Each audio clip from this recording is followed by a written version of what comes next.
First, some good news. The overall cancer death rate in the U.S. dropped 34% between 1991 and 2022, averting about 4.5 million deaths.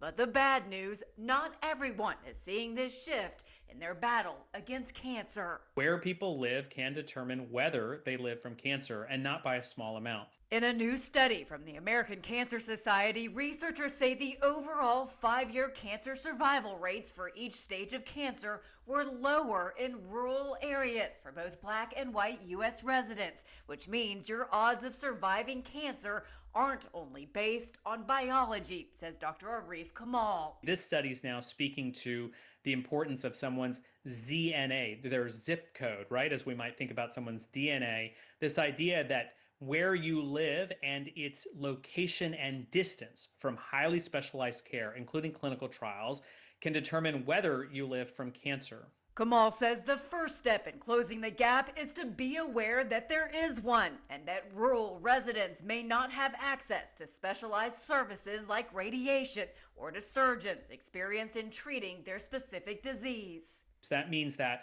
people are, instead of having to go to cancer care, that cancer care is coming to them. And this looks like a lot of different forms. Smaller cancer centers throughout the country, even home-based cancer care delivery show a lot of promise in how we can close this gap. For Health Minute, I'm Mandy Gaither.